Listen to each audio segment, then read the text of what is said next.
Hi, today we're going to start talking about a new aspect of kinetics, namely integrated rate laws. Integrated rate laws are different from the rate laws that we were talking about before because they create a relationship between concentration and time. In this video, we're going to specifically talk about first-order integrated rate laws. Now, I'm not going to derive the rate laws in this video. If you want to see where they come from, I'm dropping the link to that video below. We're also going to talk a lot about the kinetics of radioactive decay because that's where we see a lot of first-order kinetics happening in the real world. When we derive the first-order integrated rate law using calculus, this equation right here is what we come up with. But the equation that we usually use when we're calculating looks like this. The correlation between those two is linked to log relationships. So let's look at both of these equations. First of all, we have a rate constant. You should recognize that by now. This is the time, and specifically it's the time that you want to know about. So if you're thinking, what is this going to be like 100 years from now? Or what is this going to be like 1 hour from now? That's what you're going to plug in for t. And then we have a couple of concentrations. Concentrations are indicated by square brackets, as I've mentioned previously. Generic rate laws often put A in those square brackets, but you can definitely substitute the chemical formula for the thing you're actually looking at. So we have two concentrations, and we distinguish between the two by the subscripts. So the A sub 0, what we call A naught, is going to be your concentration at time 0. In other words, your starting concentration. And then the A sub t is the concentration at time t, the concentration at the time you're learning about. So again, we're going to primarily use the bottom equation in this video, but you can use either if it's convenient. So hydrogen peroxide in a lake decays via first-order kinetics with a rate constant of 0.10 per hour. How long will it take the hydrogen peroxide to decay to 5% of its present value? Now, when you're looking at a rate law problem, the first thing you always want to do, what I call step 0, because most people do it without thinking, is make sure you pick the correct integrated rate law. So far, I've just introduced you to first-order rate laws, but soon we're going to look at 0th order and 2nd order. That would be in the next video. So in this particular case, we know it's first order because the problem specifically says so. Now, as I read this problem, the other thing that pops out to me is the phrase, how long will it take? That tells me that the thing I need to solve for is time. We don't know t, and so we need all the other variables. We're going to figure out the ratio of A sub t to A naught. Sometimes when you do this, you'll be plugging in concentration values for A sub t and A naught, but that's not what we're given here. So let's go back and reread the problem carefully. We know that we want it to decay to 5% of its present value, but we don't know what the concentration is right now. So let's just say it's x, our favorite algebraic variable. Then if the starting concentration is x, what is A sub t? Well, we want to find the time where A sub t is 5% of what it started at, which is 0.05x. Then if we think about the ratio, A sub t over A naught is going to be 0.05x divided by x, and your x's are going to cancel, and that leaves you with just 0.05.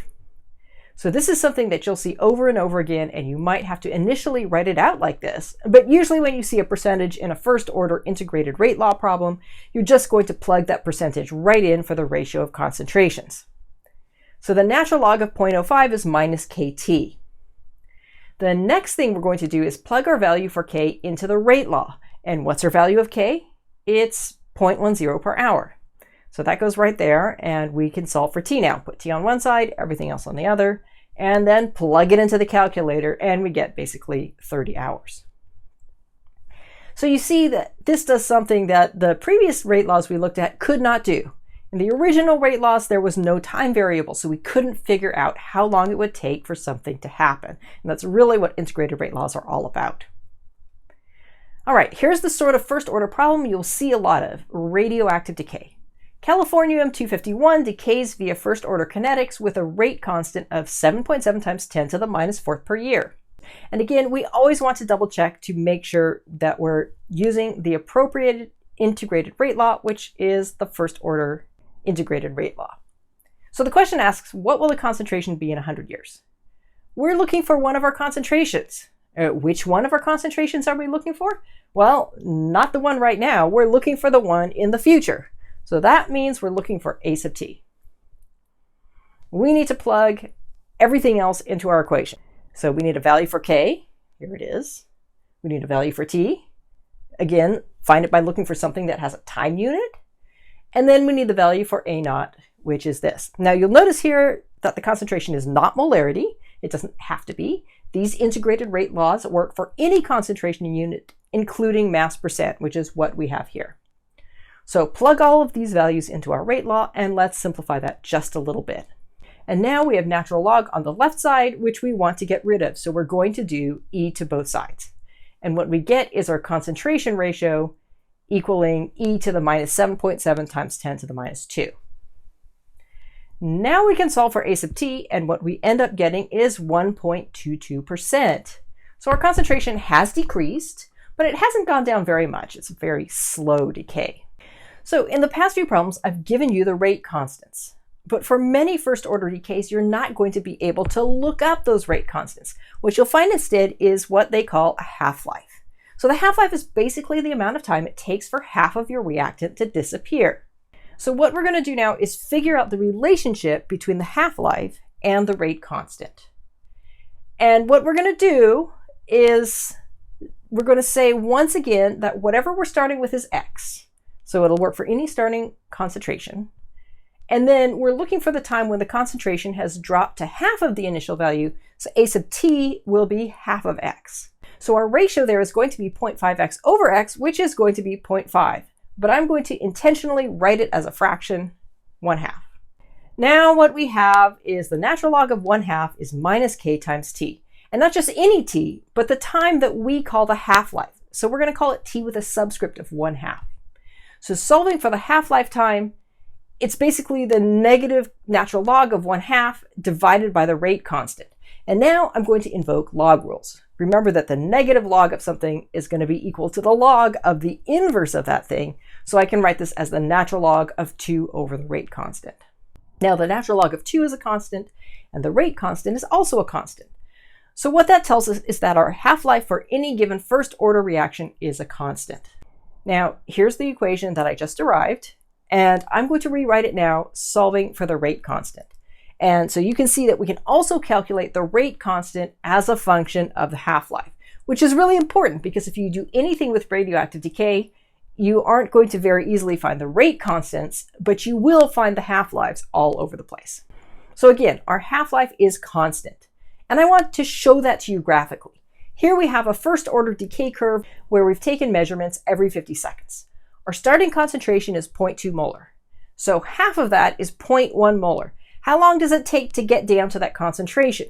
Somewhere past 100 seconds, maybe 110, 115, something like that. If we go to where the concentration is dropped by half again, that's where we're at 0.05 molar. And we find that at a time of maybe 230 seconds. So it's basically another 115 seconds. Can we do that again? Where are we at 0.025 molar? Somewhere around 350. It could be 345, which would be another 115 seconds. Now, where do we hit half of that concentration? 0.0125 molar. Looks like about 460 seconds. So you can see that even though the concentration is dropping off more slowly over time, the half-life remains constant. Okay, now let's just make sure that you know how to convert between half-lives and rate constants. If someone gives you a half-life, in this case 1.6 hours, you're going to plug it into this equation to find the rate constant. So we have the natural log of 2 divided by 1.6 hours. Now, if you do enough of these problems, you'll learn very quickly that the natural log of 2 is 0.693. A lot of times I just use that value when I'm calculating because I've actually memorized it at this point. I use it so much. Anyway, our rate constant ends up being 0.433 per hour. So remember, the reason we care about this is that all radioactive isotopes decay by first order kinetics. And so when you're doing first order kinetics problems, what you're very likely to get is a radioactive isotope decay where they give you a half-life. So often that will look like this. Iodine-123 is one of the radioactive isotopes that they inject into your veins when they do a CT scan with contrast.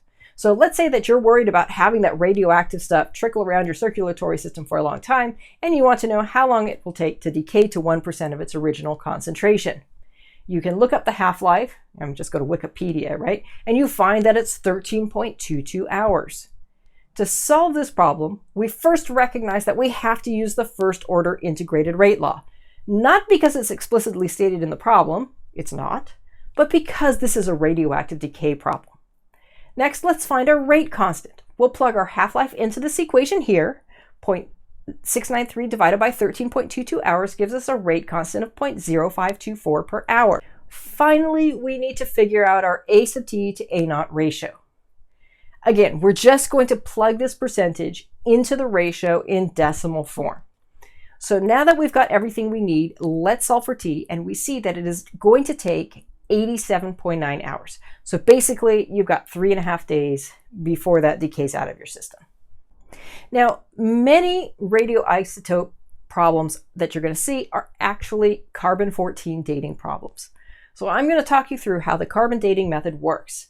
It's actually very similar to a lot of other radioisotope dating methods that geologists use. First of all, you have to understand that there are multiple isotopes of carbon. Carbon-12 is the one that we have most of, and it's stable. Carbon-13 is moderately rare and stable. And then we have carbon-14, which is the least abundant and is radioactive.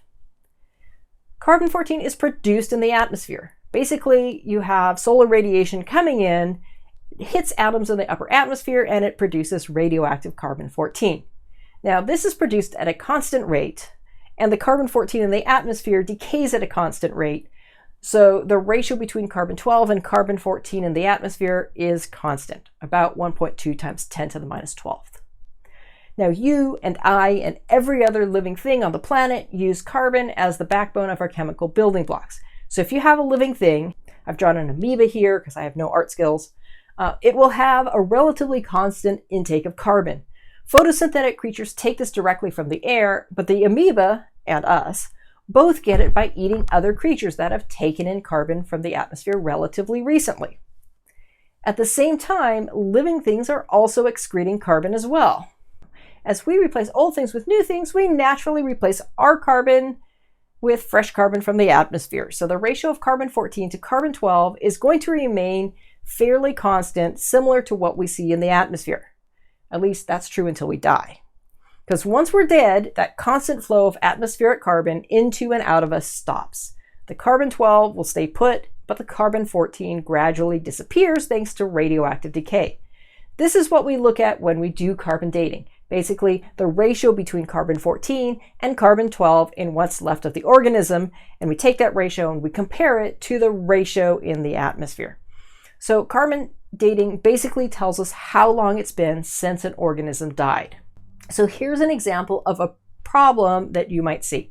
Again, it's radioactive decay, so we're going to use first-order decay for carbon dating problems. Our half-life for carbon-14 is 5,730 years, and we can use that to calculate the value of K. And so K is going to be the natural log of 2 divided by the half-life, which is basically 0.693 divided by 5,730 years. And that's going to end up being 1.21 times 10 to the minus 4th per year. Now, the next thing we're going to do is plug our value for A sub t over A naught into the rate law. That would be 0.359. The normal value is what we have in the atmosphere now. So let's solve for t, and what we end up getting is that t is 8,470 years old.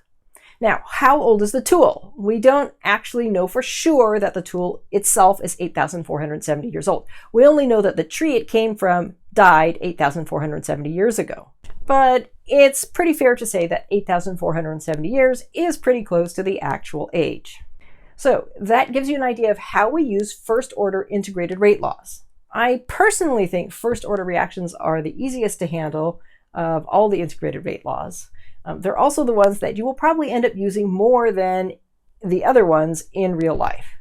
Basically, they give you an idea of how we can determine relationships between concentrations and time. I hope this was helpful, and I will see you again soon.